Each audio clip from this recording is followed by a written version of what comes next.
Ok, le minage de crypto-monnaies en Europe, c'est mort, c'est terminé.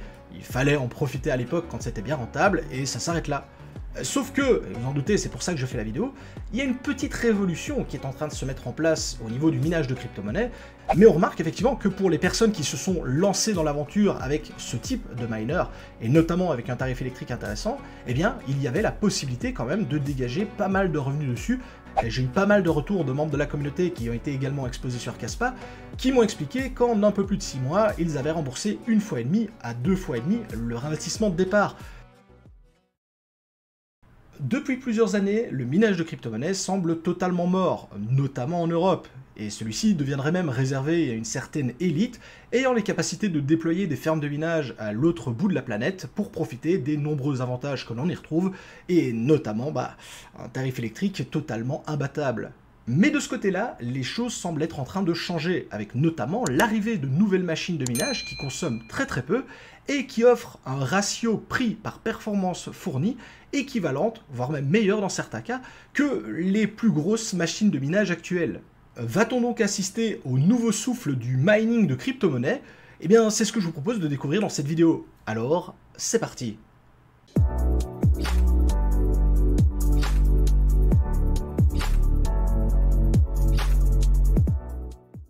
Cette vidéo est réalisée en collaboration avec Crypto-News, votre source d'information complète sur l'univers des crypto-monnaies. Restez informés en temps réel avec Crypto-News, l'un des sites d'information crypto les plus populaires, et ne manquez aucune annonce, présentation ou prise de parole importante dans le domaine. Vous pouvez explorer une multitude de sujets grâce à un système de catégories clair et précis. Bitcoin, Ethereum, les NFT, la DeFi et bien plus encore. Apprenez tout ce qu'il y a à savoir sur ces différentes solutions prometteuses. Approfondissez également vos connaissances avec des articles et des guides détaillés, rédigés par des experts. Que vous soyez débutant ou investisseur confirmé, vous trouverez des informations adaptées à votre niveau. Maîtrisez les aspects techniques grâce à des tutoriels et des explications claires sur des sujets tels que la création de votre propre crypto-monnaie. Vous retrouverez également des comparaisons entre les plateformes d'échange afin de choisir celle qui correspond le mieux à vos besoins. Analyse détaillée, forces et faiblesses, présence d'un KYC, les volumes d'échange, etc., etc. Toutes les informations sont réunies pour vous aider à faire votre choix. Et tout cela gratuitement. Accédez à l'ensemble du contenu de Crypto-News sans débourser le moindre centime. Visitez le site dès maintenant, le lien est d'ailleurs dans la description de la vidéo, et plongez au cœur de l'univers passionnant des crypto-monnaies. Merci à Crypto-News pour leur soutien et bonne vidéo à tous. Lorsque l'on parle de minage de crypto-monnaies, le nerf de la guerre, le point le plus crucial qu'il faut prendre en compte, c'est le coût de notre tarif électrique, le fameux prix du kilowattheure. Et malheureusement pour nous, en Europe, de ce côté-là, on est très mal servi, de sorte qu'il est difficile d'être concurrentiel, voire même très difficile d'être rentable.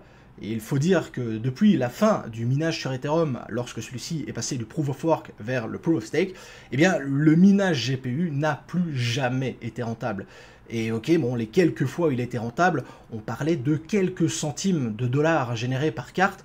On est très loin des années fastes où une seule carte graphique avait la capacité de nous sortir 3, 4, 5, voire même 10 dollars lorsque les années étaient les plus fastes au niveau du minage de crypto-monnaies.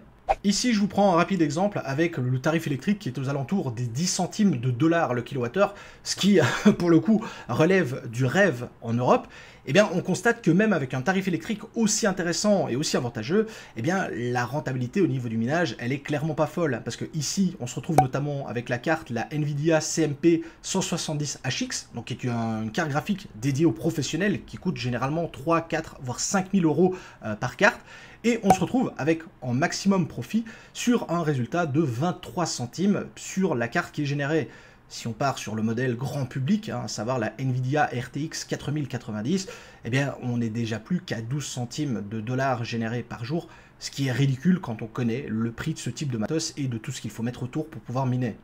Pire encore, si je me mets à 20 centimes de dollars le kilowattheure, ce qui serait pour le coup vraiment la fourchette basse au niveau du tarif électrique que l'on pourrait avoir en Europe, eh bien on remarque qu'à ce moment-là, il n'y a plus aucun GPU qui est rentable à ce tarif-là en Europe.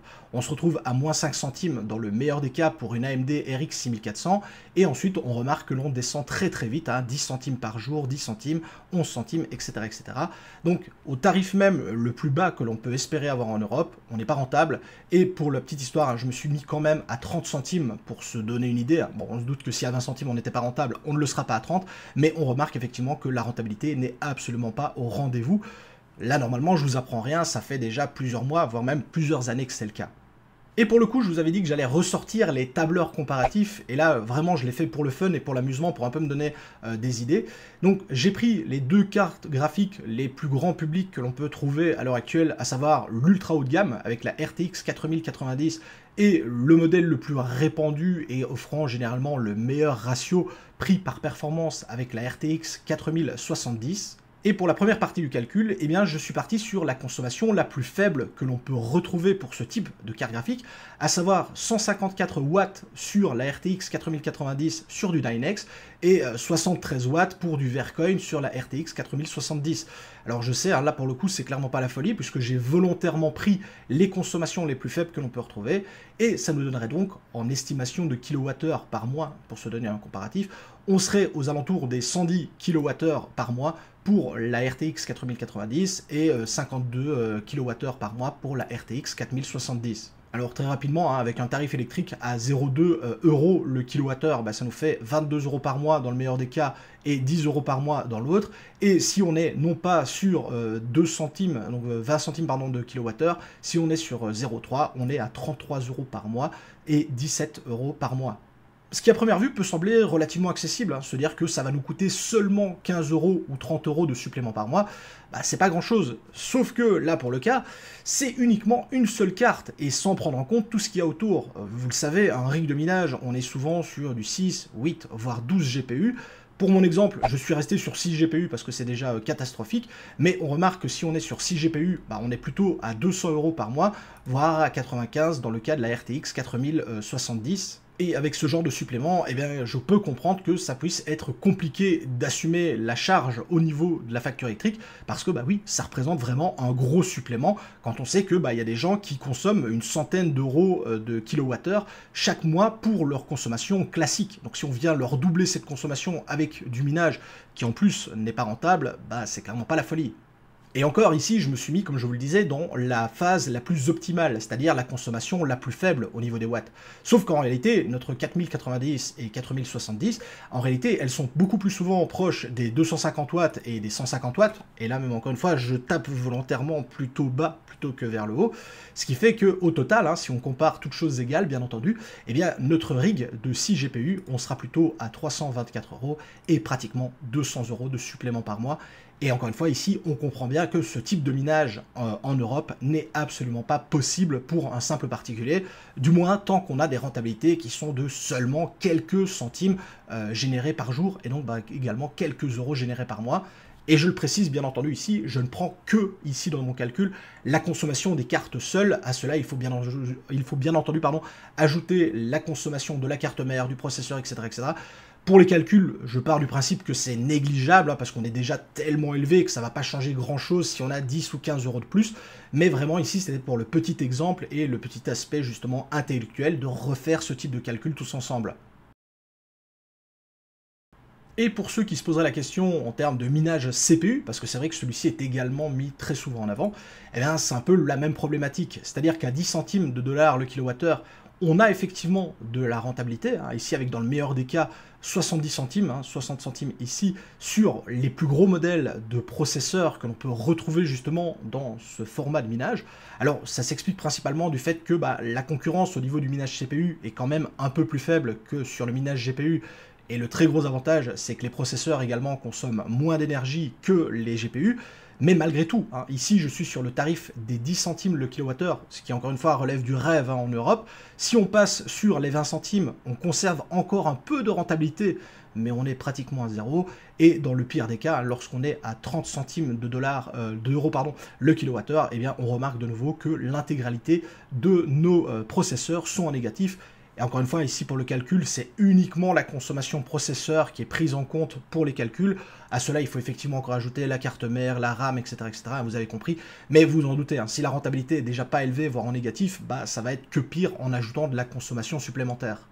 Vous l'aurez compris, à l'instant T, et cet instant T dure maintenant depuis plusieurs mois, voire même plusieurs années, le minage, qu'il soit du minage GPU ou du minage CPU, n'est absolument pas rentable. Et les rares fois, encore une fois, où c'est rentable, on parle de quelques centimes de dollars par jour, ce qui est absolument pas suffisant que pour venir amortir le matériel.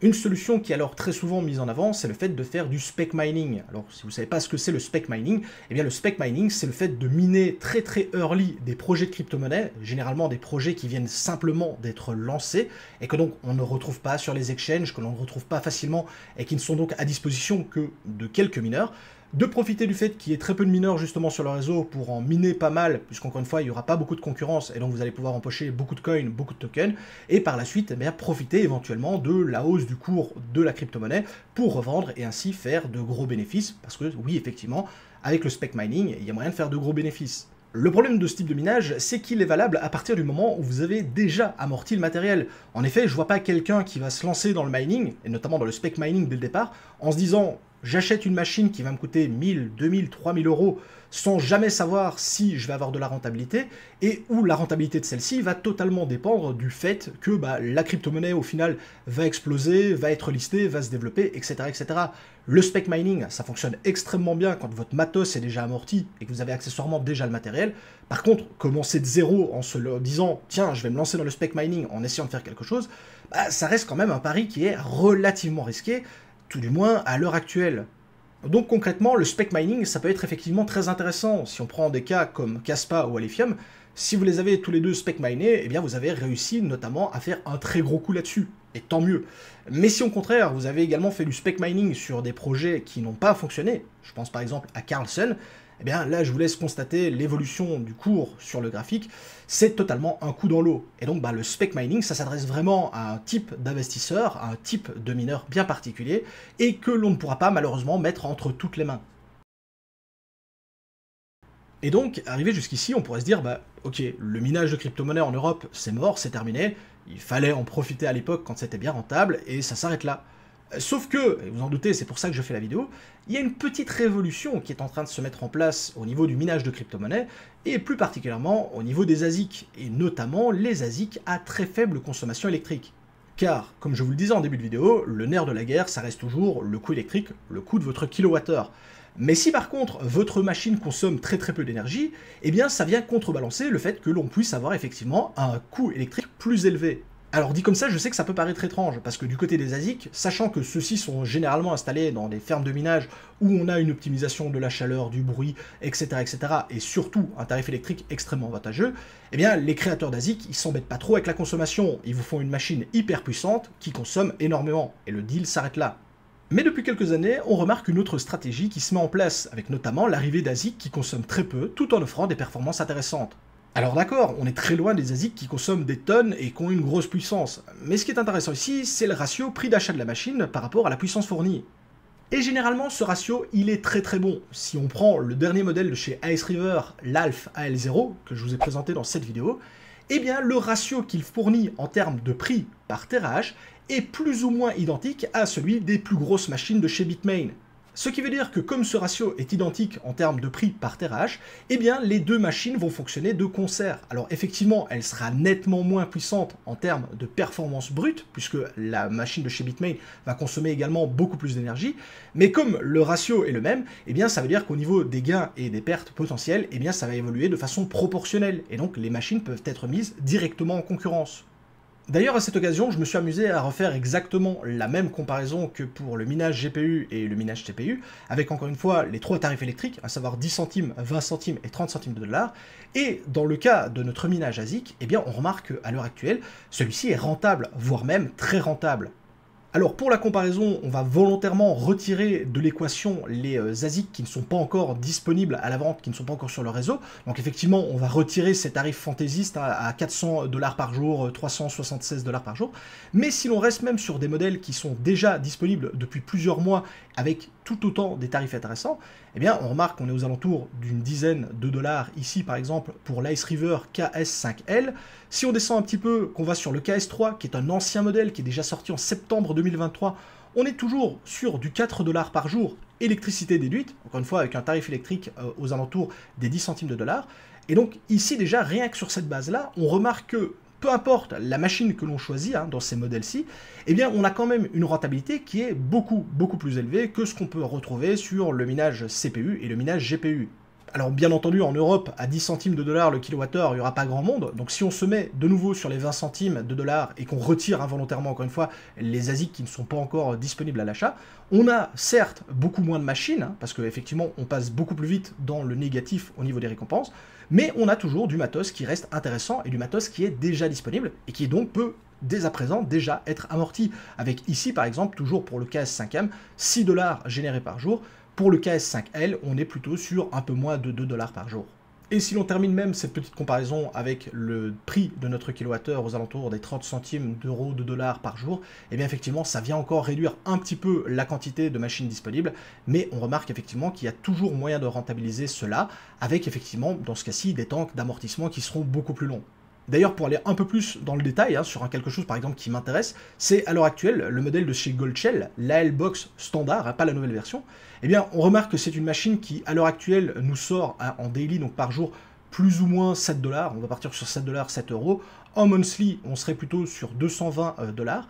Chose très intéressante, c'est que même avec un tarif électrique à 30 centimes le kilowattheure, hein, c'est ce que je vous affiche ici, eh bien notre consommation électrique, elle reste encore une fois maîtrisée, puisque la machine ne consomme pas énormément. On sera sur, on va dire, allez, 40 euros par mois de consommation, ce qui est effectivement déjà un surplus important, mais encore une fois, on est très loin de ce qu'on pouvait retrouver. Je vous rappelle que sur le minage GPU, on était facilement sur du 300 euros par mois en supplément, voire 200. Ici, on est seulement sur une quarantaine d'euros, ce qui reste encore acceptable. Et comme je vous le disais, cette machine, elle est déjà disponible à la vente. On voit qu'elle est disponible chez différents revendeurs aux alentours des 1300-1400 dollars. Cela veut donc dire qu'en l'espace de 6 à 8 mois, eh bien, la machine est amortie. Alors bien entendu, c'est encore une fois avec la rentabilité à l'instant T, et on sait justement que sur le minage à l'Efium, on va avoir de nouveaux ASIC qui vont arriver, ce qui va réduire cette rentabilité.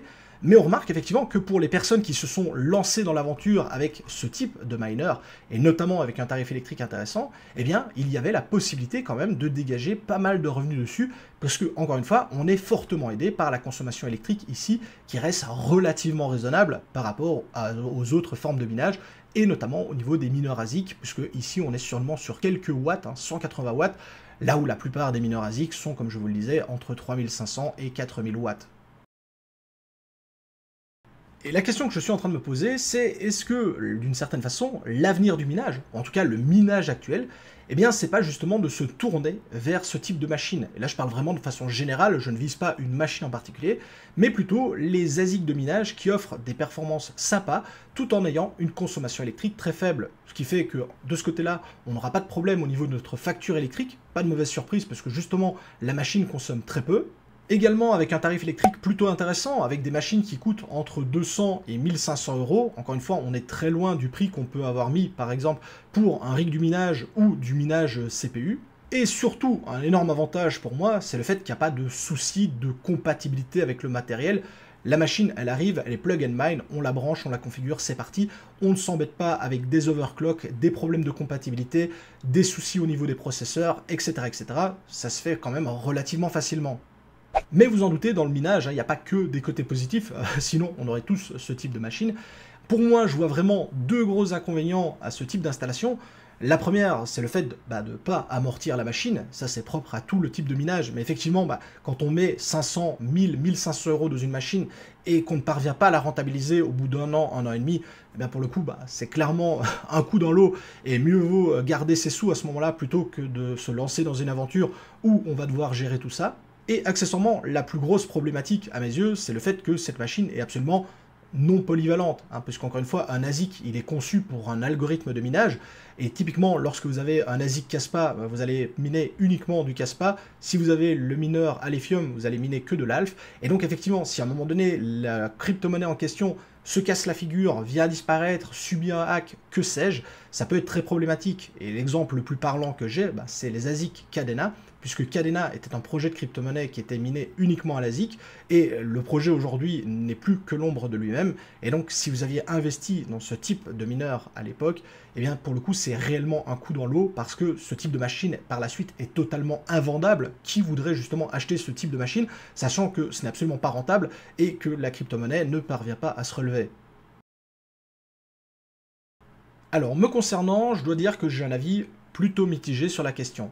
Des retours que j'ai eu de nombreuses personnes, notamment de la communauté Kaspa, qui ont investi sur ce type de miner, parce que c'est là vraiment que ce type de machine ASIC a pris son envol avec le projet Kaspa, eh bien ce type de machine n'est vraiment intéressante qu'au tout début, et à partir du moment où vous faites vraiment partie des tout premiers lots, parce qu'à ce moment-là, ça peut être effectivement très intéressant, mais du fait que la machine est relativement peu puissante, elle perd très rapidement de l'intérêt et de la valeur, tout simplement parce qu'on a des machines beaucoup plus puissantes qui sortent généralement 6 mois, voire 1 an après, et qui viennent complètement ruiner cette rentabilité.